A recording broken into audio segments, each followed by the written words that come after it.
On the first DVD, you'll recall that we looked at the most aggressive ways that white could proceed from the 1e4 move order. Well, e4 and d4 on the first two moves. We looked at the Austrian attack, where white played with an early f4, and we looked at the line, the very modern line and the very popular line, where white plays bishop e3. Now we turn our attention to most of the other systems that white can adopt that will appear on a frequent basis, and there are quite a few of them. So the first system I want to tackle is the one where white plays bishop g5 early. On move 4, here we go, bishop g5. And this is almost a throwback to DVD1 because this is also a very aggressive way to play. In common with the line where white played bishop e3, white intends to play queen d2 and, if allowed, at the right moment, bishop h6 to swap off the fianchetto bishop. So it follows that black should not be in too much of a hurry in this system to move his knight on g8. Obviously their knight may have to move, but when it does, you've got to be prepared for bishop h6. Aside from that, white may play f4 before or after queen d2, usually before, and he's arguing that his bishop on g5 is more actively posted than it is on e3 outside the pawn chain. That's also true. So it follows black must be very careful against bishop g5. Positive points to note. Bishop on g5 is vulnerable. It's vulnerable to strikes such as the simple h6, or possibly ideas such as queen a5 via c6 and then queen a5 when the bishop on g5 will be attacked. The most important aspect of this position from my perspective is that d4 is weaker than it was before. With the bishop on e3, attacks on d4 can often rebound in black's face. Well, they're not really attacks at all. But with the bishop on g5, a well-timed attack on d4 can gain valuable time for black. So it's not all doom and gloom. There are pros and cons to bishop g5. And as black, we've got to focus on the positive aspects of our position. Now the move I'm going to recommend is the old-fashioned and elastic c6. A lot of players play a6 in this position, and there are others who will simply play knight c6 or knight f6. But I think c6 is still a very viable option. It immediately threatens queen b6, taking advantage of two unprotected white pawns, and it points out to white that the bishop on g5 is leaving d4 unguarded. Also, the black queen may extend herself to come to a5, dependent on circumstances, and also gain time via the attack on the bishop on g5. So c6 is an interesting move, and I think unjustly ignored these days in favour of a6. The first game I'm going to show then is more or less an ideal example of how to play c6, and a warning to white that he can't do as he pleases against the modern defence. A lot of players, when they're given a free hand in the opening with white, think they can just trample all over you by playing just any attacking move they like. Well, we will see in a dramatic manner from the upcoming game that this is simply not the case. This game comes from the European Championship, which was played in Croatia in March 2010 between Adam Horvath, graded 2501, and Tigran El Petrosian, graded 2612. So these are players of Grandmaster standard. And in this game, white played queen d2, which I suppose you could say is the logical follow-up to bishop g5. Well, b5 was played. It's worth pointing out that queen b6 in this position doesn't really have any effect because white would cast on the queen side, protecting the pawn on d4 and the pawn on b2 at the same time. Thus b5 is a natural follow-up to c6 and creates some action on the queen side if necessary. So white plays f4. So here he is, he's playing the two most aggressive moves in this system. If black has no good answer to this method, then we'll have to scrap the whole idea from black's perspective because it would simply be regarded as too passive. However, Petrosian hints at a possible drawback to bishop g5 by firstly developing his queen, hitting the pawn on d4, and when white plays knight f3, continuing the attack with bishop g4. So black is now changing his strategy, he's developing rapidly, and he's putting the pressure on d4 immediately. Now, just dropping back to the position after queen b6, it's obvious that white could castle on the queen side in this position. But in that case, black is quite well prepared to start a queen side attack. So he could even consider the move b4 straight away and play in a similar vein to the game by simply putting his queen out on a5, and when white plays b3, playing knight d7. I don't see any great difference between this way and the game continuation, as you will see. Black's attack, it seems to me, is hitting home first. So, going back to the game, knight f3 was played, bishop g4, and white castled on the queen side. Well, if this move works, of course, we can say that castles is a normal move. But in this particular position, as you will see, black is very well placed to start the queenside attack, and the bishop on g5 is simply out of play in this position. The bishop on e3 will at least protect the pawn on d4 and give white a measure of security. But when the bishop's on g5, white's position is a little bit more tender, and Petrosian exploits this with very, very accurate play. He hits the knight twice, forces a concession on the queen side, and then plays to get rid of the knight on a4. The knight on a4 is the only piece stopping black from taking apart the white king in this position. So black simply removes that knight. My impression of the play in the rest of this game tells me that Horvath already doesn't like his position. He plays this lousy move h3, encouraging black to take on f3, which he probably wanted to do anyway. And now comes h6, prodding the bishop, sending the bishop to a slightly more exposed square. John Nunn coined the phrase loose pieces drop off. Well, we note now that the bishop on h4 is unprotected. This may give rise to some tactical ideas, if necessary, from black, based upon, for instance, ideas like queen h5. I'm not saying that's going to happen, but certainly white has to consider the consequences of this move in the upcoming play. But Petrosian plays better, I think. He plays to uproot the defender of the king. And after knight b6, I think white is in trouble. I mean, it's amazing. There's only 13 moves played. But white is in a terrible mess. Well, seeing nothing better, Horvath played knight b2. I mean, I suppose he can take on b6 in this position. There are a couple of moves here for black. Black need not mechanically take the knight, although a takes b6 has to be said to look very promising. I don't see how white can defend his a2 pawn, and after that his king is in terrible shape. I mean, maybe he's got to play a move like a4. And then, of course, we can take on passant. Queen's come off. Well, black is a solid pawn up in this position. And more than that, really. I mean, the white king is still in a terrible mess.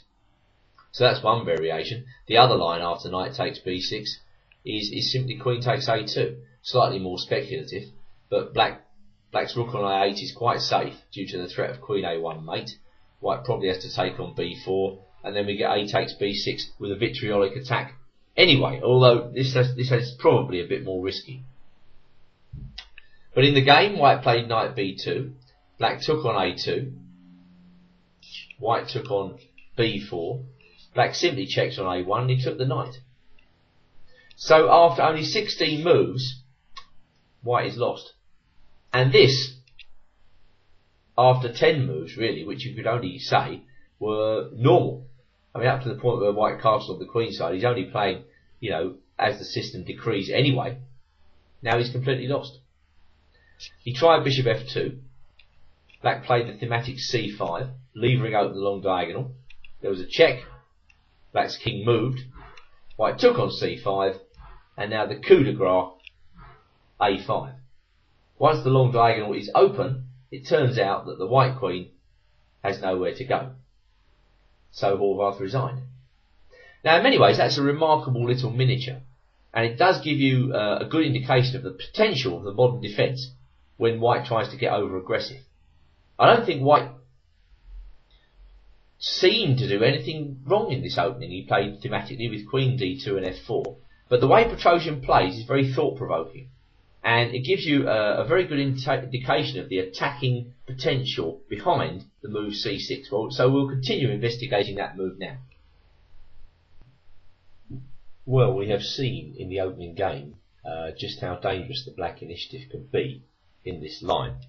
And my second game comes from the Kutro tournament in 2000 between Nenad Aleksic and Boris Chatal-Bashev. And it's an interesting example of this line because it demonstrates when and where black should consider playing knight f6. My own view is that with white positioning his bishop on g5 and his queen on d2, black should wait until white plays f4 before playing knight f6. And that's exactly the idea we see coming up. As after queen d2, black decides to create queenside counterplay immediately by playing b5. And now white decides to play f4. Okay, this is just about the most aggressive setup one could imagine in this line from white's perspective. And black now decides to bring his knight out to f6, which is obviously a very provocative move. First point to notice, I think if white goes e5 in this position, then black may be intending to answer that move with b4. And the point is that after e takes f6, b takes c3, black is taking on d2 with check. Therefore, f takes g7 is not possible. So with e5 unlikely, Aleksic decides to play bishop d3, which is the mainline move. And now Chatal-Bashev plays the provocative castles. White brings his knight out to f3. And now a key move, which you must remember, bishop out to g4.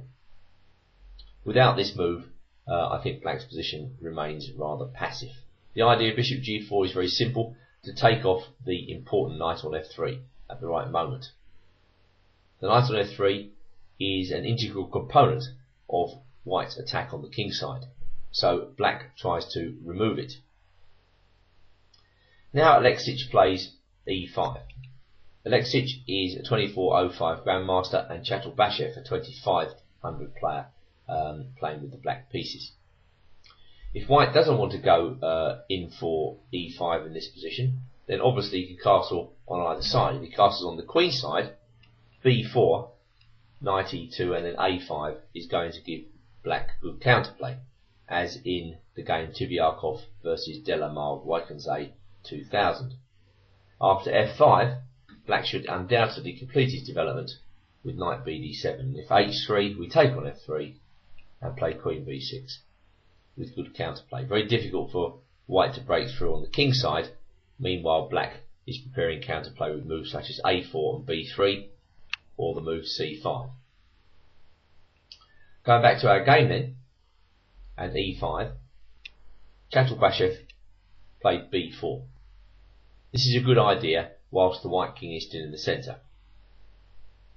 White played knight e2. Again, it's worth reminding ourselves that e takes f6 in this position is tactically unpleasant for white, because I think here actually black can simply take back. Now there are a couple of white pieces attacked. Probably best for white is to go bishop h4, black takes on c3, he takes on f3, doubling the pawns, good timing, and now simply plays rook e8 check. And black has the advantage in this position. White's pawn structure is very ragged and his king is coming under fire. You must always watch out for opportunities of this type. So in the game, after b4, white retreated his knight to e2 and it was time to take on f3. Again, very good timing, doubling the pawns. And black put his knight into d5. So the net result of the opening play is that black has had to cede the bishop pair, but in return he's got the better pawn structure. And it's not at all easy to see a safe haven for the white king. White can't just smash through on the king side as he pleases, and black will be able to fashion considerable counterplay in this position with the help of moves such as f6 and queen b6. Black can also consider just completing his development very safely with knight d7. So from my perspective, white has it all to prove in this position. Now in the game, Aleksic played bishop c4. There are other moves here. For instance, in one game, white took on d6. Black recaptured with the queen and white played f5. I mean, without that move, f5, the capture on d6 would be ridiculous. Well, black played e5 and white went bishop h6. And after e takes d4, white played bishop e4. This looks to me like white is getting a little bit desperate, and I think the best move for black undoubtedly in this position is just a complete development with knight d7, challenging white to find a breakthrough. Again, I like black in this position. I think taking on g7 and then taking on d4, possibly with the knight, or more likely with the queen, doesn't really amount to very much. Black just puts his knight in the way, and black has a very safe game. Going back to knight d5, what else has been played? Well, the crazy move king f2 was played in the game Baron Rodriguez versus Garza Marco in Spain in 1999, and now black hit hard with f6. This is another reminder to white that the bishop on g5 is rather exposed. White was down to taking this, and then bishop h6 was a move which gave black good counterplay against white's feeble pawn structure. So back to the game Alexis Chattelbashev. White played bishop c4, and black developed his knight to d7, which was a novelty at that time. Alright, bishop takes d5. With this move, I think white starts to overestimate his position. Possibly he should settle for a move like e takes d6, after which black intended f6. Bishop takes d5, check, c takes d5, bishop h4, and now a5. D takes e7, queen takes e7, gives black a very good position. White, admittedly, black's a pawn down here, but he has excellent compensation. A safe pawn structure, and white is still to resolve where he's going to put his king safely. But going back to knight d7, I guess it's tempting to take on d5 and then take on d6. This is another way to play the position. Well, black was once again intending to play f6. White took on e7, and black captured with the queen, bishop h4. And now we have a very similar position to the last line, but I think it's slightly better for black this time, as he gets to play rook a e8. And now white's next move, I would say, is just about forced, because that knight on e2 is horribly pinned, and it would be very wise of white to get out of the pin as quickly as possible. Therefore, king f2 was played, and now black has to find concrete compensation for the pawn. Well, one way of doing this would just be to continue to play positionally here with knight b6. Now that knight's coming into c4, and if white tries to keep black out by playing b3, then queen e6 continues in positional style. Black takes light squares. There are some very nice squares for the queen in this position. h3 is one such square. Black may continue just playing very positionally here with moves like a5, claiming really that white position is, how can I put it, very rigid. There's very little that white can do constructively with his position, and meanwhile black can improve his pieces continually. But going back to the game, Chattelbashev decided to take very aggressive action here by playing the immediate g5. And the point of this move is that if white takes on g5, black recaptures, and suddenly black has all his major pieces pounding down on the white king. If bishop takes g5, we can go knight f6 in this position, intending to go knight e4 check. White should probably take that knight, and now black captures back with the queen. This is a really dangerous attack, and the first point may be noted after queen d3, protecting f3, we go bishop h6, and something is appearing on e3 in very short order. Going back to the position after queen takes f6, rook ag1 has been suggested, allowing black to take on f3. Well, now rook f6 is a good move, intending rook e6, and if rook f1 we go queen g2, and if rook fg1 we go queen e4, king d1, and now rook f2 with a winning position. So it wasn't easy for white after g5, and after long thought Alexis played bishop g3. Black played h5 and white played h4 to halt the advance of the black h pawn. Now came g4. The point of this move is to break into white's kingside and to secure the e4 square for action. White took on g4. Black recaptured.